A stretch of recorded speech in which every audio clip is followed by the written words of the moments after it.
के साथ अपने।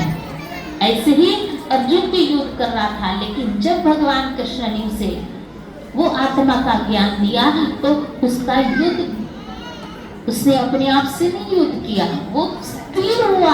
और कैसे? मन से, क्योंकि भगवान कृष्ण ने उसे निरंतर अभ्यास करने का रास्ता बताया कि कैसे अभ्यास कर दो, कैसे अपने जीवन के अंदर तो युद्ध करते हुए भी, सब कुछ करते हुए भी कैसे मुझसे कनेक्ट हो, कैसे मुझसे जोड़ो।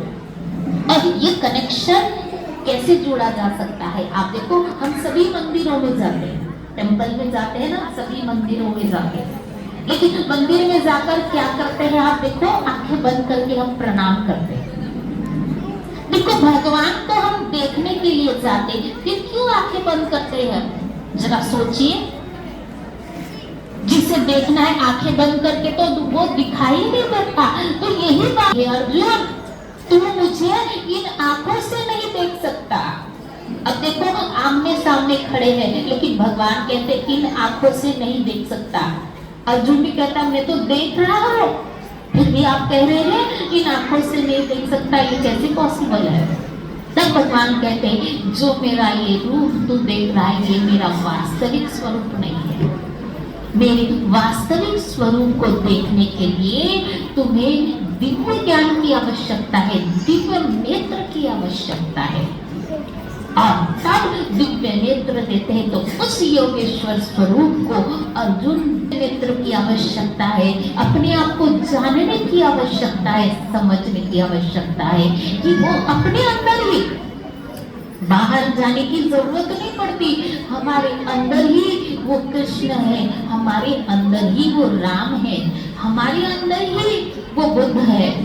लेकिन तरीका आना चाहिए, और ये जब हम गुरु महाराज जी के पास जाते हैं तो ये तरीका आ जाता है।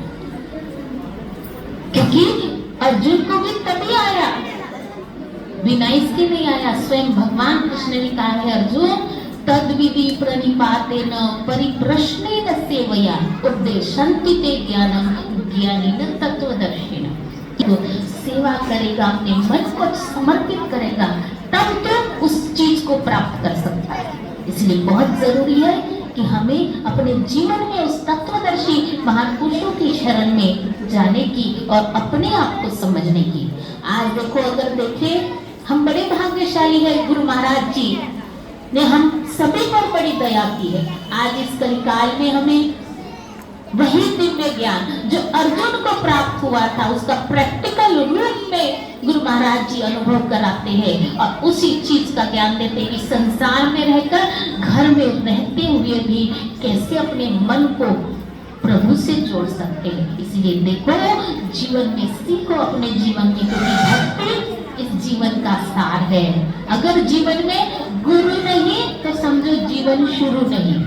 जहाँ गुरु महाराज जी मिल जाते हैं वही जीवन की शुरुआत होती है। और आज देखो, हम नया साल मनाते हैं, है ना?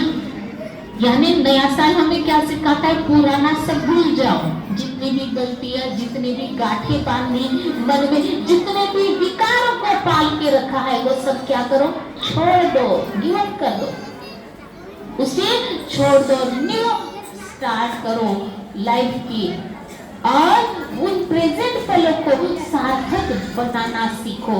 कैसे हम यूटिलाइज करें इन श्वासों को, ये सीखो, क्योंकि ये श्वास बहुत महत्वपूर्ण है, बहुत इंपॉर्टेंट है।